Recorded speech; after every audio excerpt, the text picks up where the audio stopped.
Hello, good people. Welcome back to yet another video here at your favorite channel of your choice, Saint TV.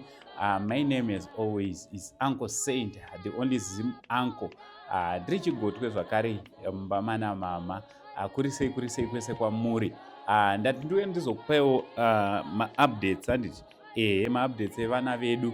Vamwe vanenge vachibvunza kuti ko haufa ana lolo vaya vana vekuUswaushava vekuChiredzi, haufa ana Shalom vekuChitungwiza. So we have decided to do this video giving you kuti haufa handiti. But first and foremost, if you are watching us for the first time, I kindly ask you to subscribe, turn on your notification bell so that every time we upload a video, you'll be notified. Also, don't forget to follow us on our Facebook page, Saint TV. Zvimwezo on our TikTok and IG account. IG account yedu yakan Saint TV official, and only on TikTok you find us as Uncle Saint. Yes, so regai titange nekure ichokwadi ndakataurawo nevasikana nalolo vachitaura kuti aiyo paholiday vakanga vane nguva yakanaka vachifara chaizvo naRejoice ndofunga momuziva ndiye mudiki wachona uya anga ari grade 7, Rejoice Jakarazi naLolo Jakarazi. So zvaita ndezvekudaiwo Rejoice akanyora grade 7 yake last year, so term inoyi akutanga form 1. Tichida kuti makorokoto kwaari nekuda kwekuti she managed kuitawo 19 units. Mwanasikana akapula, ndokunga makangozvionawo kubva kuenvironment yakabva achiuyawo kuno kuHarare pachikoro chinonzi Kickman. Ndichida kutenda vakuru nevaridzi vechikoro cheKickman nekuwanikwa vari vanomira nevana ava pazvese zvizhinji. Vana ava vari kubatsirika zvizhinji. Ndofunga makaona kuti takamboita nguva tisiri kutaura nezvevana ava nekuti vana ava vanga vave mumaoko evamwe vanga vakuvabatsira vachiitawo zvavanga vachiita, but it's so sad kuti zvoni vakazomira kunge vari vanobatsira vana ava. Saka tarizuma zvakare basa redu rekuti tinge tiri tinomira nevana ava. We are taking them back.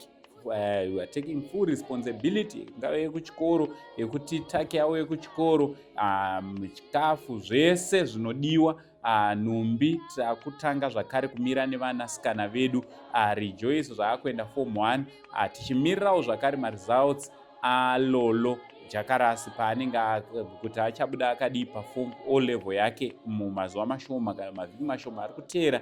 Tozoti ari kuedzokera kuenda A level here kana kuti zvinhu zvichatora nzvimbo, but chingomushuvira kuti ange ari anoenda mberi, ange ari anobuda zvakanaka. Ndichida kutenda vese vakaita kuti project yekuvavakira imba mugore riya ratikavavakira imba, tikatenga mafurniture, tikaita zvino nezvipi zvakabatsira upenyu hwavo, pamwe chete nekutora kuvatoresawo mabirth certificates. Aiwa, ndinoda kuti thank you very much. May the good Lord continue blessing you. Ndinoiziva kuti zvoni Mwari havakanganwe. Jehovha Mwari havana hope kune vese vanoita zvakanaka vachiitira vamwe. Aiwa, Mwari wekudenga varipo pakumira navo. Chimwe chinhu zvakare chandakuya nacho ndechekuti kutaura kuno Rejoice asati atodzokera kuchikoro, takutotsvagawo nemari yetransport yacho yebhasi kuti angokwira from Chiredzi kuti angari anouya achienda kuchikoro pamwe netaki. So takutodzoka kwamuri kuti munge muri munomirawo nemwana uyu.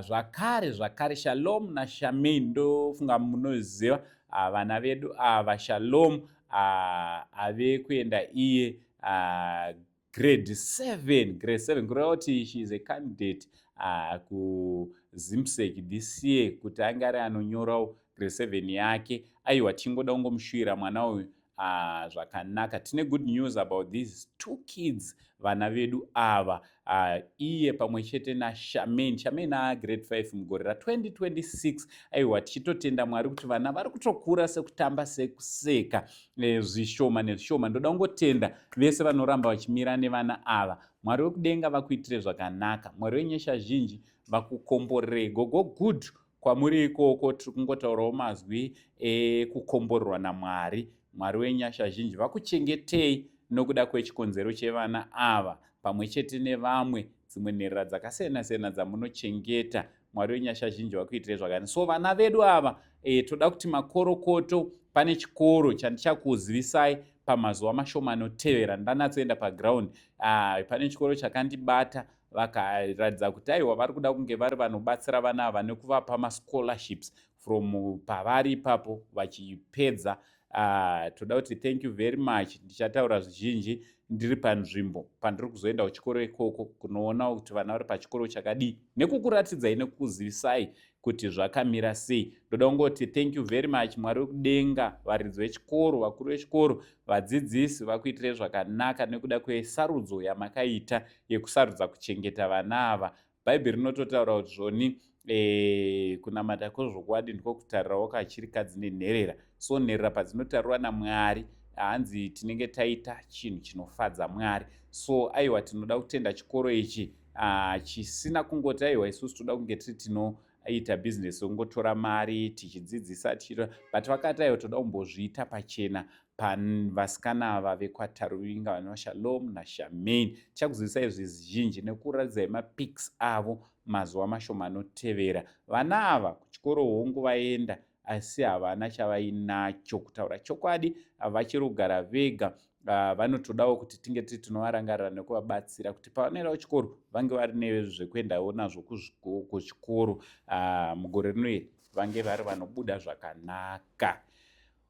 Regai nditure mafemo. Sasekuru sei ndikakutaura ndichizama kuti ndikasikise kuitira kuti nyaya yangu inzwike. Kana manzwa kuchema kwedu, namba ndo dziri pascreen. Tokumbira kuti tingi vanoda kuitawo madonations in cash or in kind, munge muri munotibata pascreen. Zvakare namba dzepaofisi pedu pano pastudio pedu ndo dziri pascreen. Makasununguka kuuya, kana mune zvamuri kuda, kana mune rumwe rubatsiro rwamungada kutipa kana kupuwa, svikai pastudio pedu panapa tinge tiri tinokurukura. Ndofunga maona adresi yedu kuno kuNew Marimba kuHighland Road uko ndokwatiri kuwanikwa mazuva ano. Tinoizoti tine vanhu vaimboti aiwa Uncle Saint driver muye kuno muzotora nhumbi, uyai muzotora zvinu muendese kwakati. Iye zvino takurerutsirai, hatichauye ikoko. Takurerutsirai kuti imimi chiuyai